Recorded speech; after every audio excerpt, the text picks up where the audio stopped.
नमस्कार दोस्तों, मैं निधि कौशिक आप सभी का स्वागत करती हूँ आपके अपने YouTube channel Nidhi Kaushik and किसी से पर। दोस्तों, वैसे तो समर वेकेशंस चल रहे हैं, हम जानते हैं कि आप लोग सब एंजॉय कर रहे हैं और एंजॉय करना भी चाहिए। जब भाई हम पूरे साल पढ़ते हैं तो एक महीना एंजॉय का भी चाहिए, बट उस एंजॉय के चक्कर में ऐसा ना हो कि पढ़ाई होती क्या है ऐसा ही आप लोग भूल जाए। वैसे मैं बहुत दिन के बाद आपके पास फिर से एक वीडियो लेकर के आ गई हूँ, आपके एग्जाम के पॉइंट ऑफ व्यू से इम्पोर्टेंट वीडियो, जो कि आपके जो एंट्रेंस ऑफ क्या पार्टनर, अगर आपके पार्टनरशिप जो चैप्टर है उसमें अगर एक पार्टनर एंटर करता है तो कौन कौन से अकाउंट्स बनते हैं और कैसे बनते हैं, ये सिखाने के लिए मैं आपको आ गई हूँ। अरे, आपको बार बार ये याद दिलाना कि पढ़ाई कितनी इंपॉर्टेंट है, आप एंजॉय के चक्कर में भूल ही ना जाए कि पढ़ाई क्या होती है, वो याद दिलाना भी तो हमारी जिम्मेदारी होती है। तो इसीलिए चलो बिना किसी देरी के स्टार्ट करते हैं अपने इस चैप्टर को, कैसे बनाया जाता है ये रिवैल्यूएशन अकाउंट। तो पहले दोस्तों मैं आपको बता देती हूँ कि प्रवेश, साझेदार के प्रवेश चैप्टर में क्या होता है।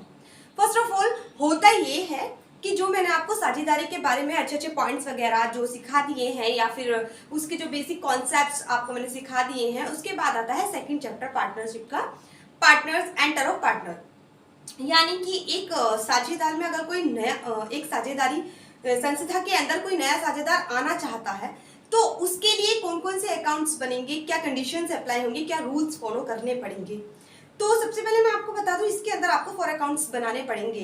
अब वो 4 अकाउंट्स कौन कौन से होते हैं? नंबर 1 रिवैल्यूएशन अकाउंट होता है, नंबर 2 पार्टनर्स कैपिटल अकाउंट होता है, नंबर 3 आपका कैश या फिर बैंक अकाउंट होता है, नंबर 4 आपका न्यू बैलेंस शीट होती है। तो आपको बता दो सबसे पहले क्या होता है, ये रिवैल्यूएशन अकाउंट। रिवैल्यूएशन अकाउंट हो गया, फिर पार्टनर्स कैपिटल अकाउंट, फिर हो गया आपका कैश कह दो या बैंक अकाउंट, फिर होता है आपका न्यू बैलेंस शीट। जो आपकी पहले थी बैलेंस शीट उसमें क्या क्या चेंजेस हुए हैं, कैश चेंज हो जाता है, नया पार्टनर आता है उसके अकॉर्डिंग कैपिटल्स चेंज हो जाती हैं। अब क्योंकि कैपिटल आई है तो कैश थोड़ा इधर उधर हो गया है तो वो भी चेंज होता है, तो इसीलिए हमें नई बैलेंस शीट बनानी पड़ती है। एक बात बताइए, जब नया साझेदार आ रहा है तो बैलेंस शीट तो नहीं बनानी पड़ेगी ना, क्योंकि उसमें कुछ चेंजेस आए। चलिए दोस्तों, मैं आपको आज सिर्फ और सिर्फ बताने आई हूँ कि रिवैल्यूएशन अकाउंट कैसे बनाया जाता है। तो बिना किसी देरी के स्टार्ट करते हैं अपनी वीडियो, लेट्स गेट स्टार्ट। हाँ जी दोस्तों, तो होता क्या है, होता कुछ इस तरीके से है, हमें जब एक नया साझेदार आता है तो संपत्ति वगैरह में कुछ चेंजेस आते हैं।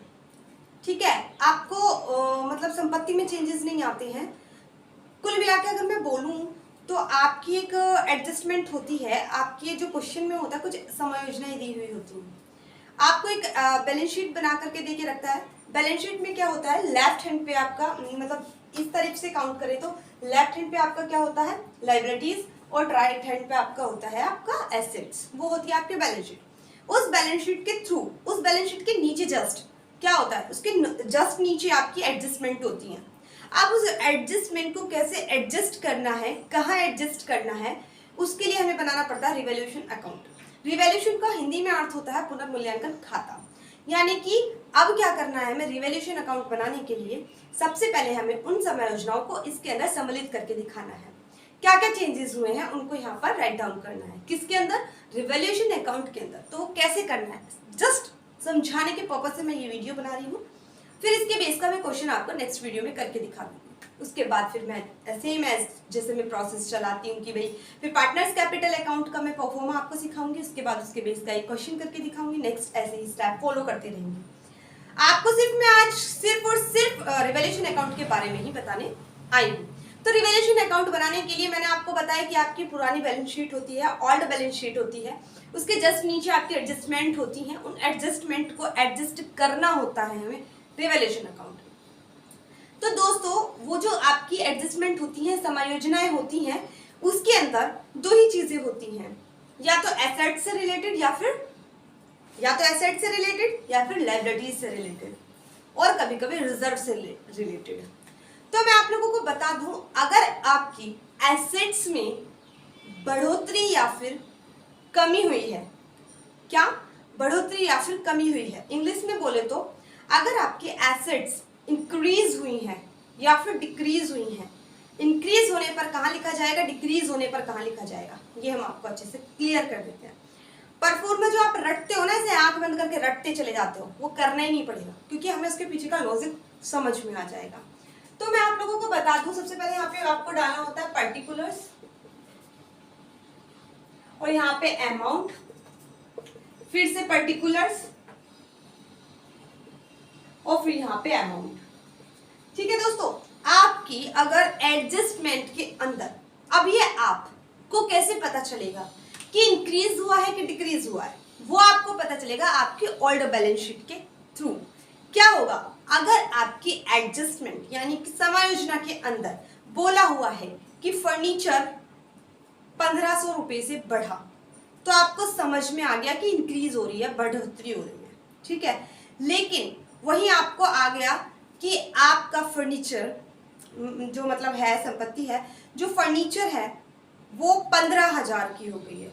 अब आपको नहीं पता कि ये 15,000 की बढ़ा है या घटा है, क्योंकि उसने हमें मेंशन नहीं करा कि कितने रुपए बढ़े हैं या घटे। तो हमें क्या करना होगा, हमें ओल्ड बैलेंस शीट में एसेट्स में जाकर देखना होगा कि फर्नीचर कितने रुपए का था। अगर वहां पे लिखा हुआ है कि फर्नीचर 12,000 का था और एडजस्टमेंट में लिख दिया है कि फर्नीचर 15,000 का हो गया, यानी कि 3,000 की इंक्रीज हुआ है। ठीक है, 3,000 की बढ़ोतरी हुई है। अगर आपको बैलेंस शीट में जाकर पता चलता है कि फर्नीचर तो 17,000 का था, 17,000 का था, आपने एडजस्टमेंट में देखा कि उसमें तो सिर्फ और सिर्फ 15,000 लिखे हैं, तो समझ लो कि आपकी जो फर्नीचर की अमाउंट है यानी कि एसेट्स है वो डिक्रीज हो रही है। समझ में आया कि आपको पता कैसे चलेगा, या तो वो क्लियरली दे के रखेगा कि 15,000 इंक्रीज, तो वो आपको दे करके रखेगा, या तो वो आपको ये दे करके रखेगा कि आपकी 15,000 से मतलब 1500 यानी कि 1500 से फर्नीचर इंक्रीज हुआ है या डिक्रीज हुआ है।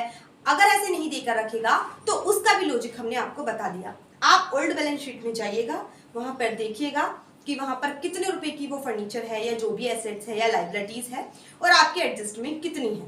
तो जो एडजस्टमेंट में दी है उसको करंट की एसेट्स या लाइबिलिटीज का प्राइस माना जाएगा, और उसके हिसाब से हम इंक्रीज या फिर डिक्रीज का अंदाजा लगाकर लिख देंगे।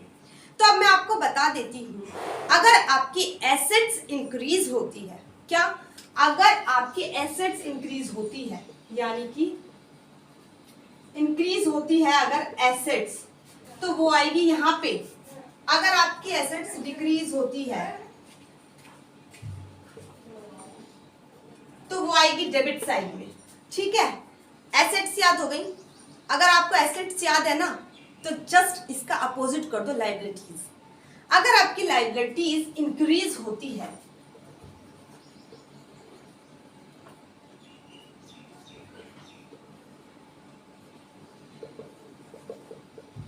तो लिख दो यहां पर, और अगर आपकी लाइबिलिटीज डिक्रीज होती है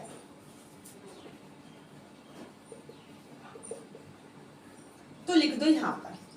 ठीक है, अगर आपकी संपत्ति में फर्नीचर पे या फिर आपके अलमीरा पे या फिर आपके किसी व्हीकल पे अगर आपकी एसेट्स इंक्रीज होती है तो वो डेबिट साइड में आती है एसेट्स के। अगर आपकी एसेट्स डिक्रीज होती है तो डेबिट साइड में आती है, इंक्रीज होती है तो क्रेडिट साइड में आती है। अगर आपने एसेट्स को याद कर लिया तो लाइबिलिटीज इसका जस्ट अपोजिट होता है।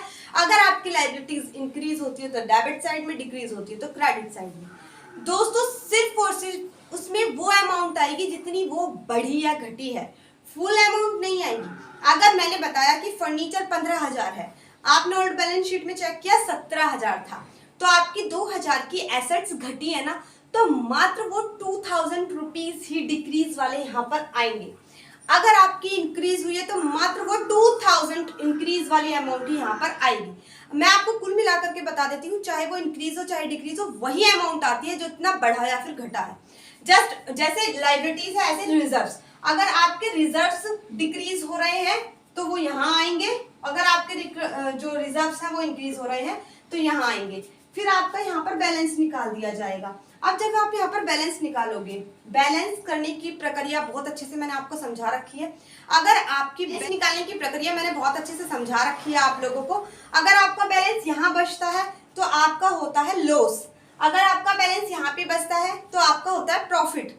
चाहे लॉस हो चाहे प्रॉफिट हो, आपका क्या होता है, ओल्ड पार्टनर्स में, ओल्ड रेशियो में बढ़ जाता है। अगर आपको ओल्ड रेशियो नहीं दिया है तो इक्वल रेशियो में बढ़ जाता है। या तो आपको बोल करके रखेंगे कि कैपिटल के रेशियो में डिवाइड करो, या ये बोल के रखेंगे इक्वल रेशियो में करो, या दे करके रखेंगे ऑलरेडी आपको रेशियो।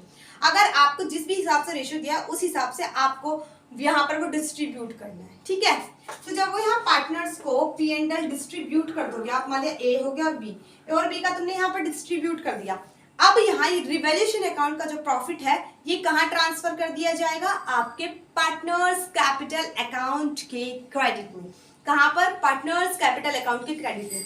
याद रहे बच्चों कि आपका जो ये पी है बच्चों, ये जो आपका रिवैल्यूएशन अकाउंट का प्रॉफिट या फिर लॉस है ये कहाँ पर ट्रांसफर होगा? पार्टनर्स कैपिटल अकाउंट में। अगर लॉस है तो डेबिट में ट्रांसफर होगा, अगर प्रॉफिट है तो वो आपके पार्टनर्स कैपिटल के क्रेडिट में ट्रांसफर होगा। अब पार्टनर्स कैपिटल में कैसे ट्रांसफर करेंगे वो हम आपको आगे बताएंगे जब इसका नंबर आएगा। क्या आपको रिवैल्यूएशन अकाउंट का एक क्वेश्चन कराने के बाद जब नेक्स्ट आपकी वीडियो बनेगी पार्टनर्स कैपिटल अकाउंट की, तब हम आपको बता देंगे कहाँ क्या आइटम कैसे डालना है। आई होप आपको ये रिवैल्यूएशन अकाउंट बहुत अच्छे से बनाना आ गया होगा। ये लॉजिक या फिर इसका देखो, मैं सेपरेट यहाँ नहीं लिखूंगी कि फर्नीचर इंक्रीज ऐसे डिक्रीज ऐसे, नो नो नो नो। इसका जो रियल जो बेसिक और जो इसका मतलब एक लॉजिक है वो मैंने आपको बहुत अच्छे से बता दिया है। जब हम नेक्स्ट वीडियो करेंगे और उसमें क्वेश्चंस करके देखेंगे तो आपको बहुत अच्छे से समझ में आ जाएगा, क्योंकि जब हम प्रैक्टिकली क्वेश्चन करेंगे ना तब हमारे माइंड में बहुत अच्छे से फिट हो जाएगा। अभी के लिए आपको रिवैल्यूएशन अकाउंट बहुत अच्छे से आ गया होगा। आप इसको एक बार रिवाइज करिएगा, वीडियो को 1-2 बार देखिएगा, आपको बहुत अच्छे से आ जाने वाला है। चलिए दोस्तों, बार बार मैं याद दिलाती रहूंगी आपको, बहुत ज्यादा नहीं लेकिन बार बार कुछ टाइम के अंतराल पर मैं आपको, कुछ समय अंतराल पर मैं आपको याद दिलाती रहूंगी कि पढ़ाई भी जरूरी है। 12th और 11th वाले बच्चों थोड़ा सा फोकस करो, अब तुम छोटे बच्चे नहीं हो, ठीक है। तो हैप्पी समर्स एंड अच्छे से एंजॉय करो, खेलो कूदो पर पढ़ाई को मत भूलो, ठीक है। Thanks for watching.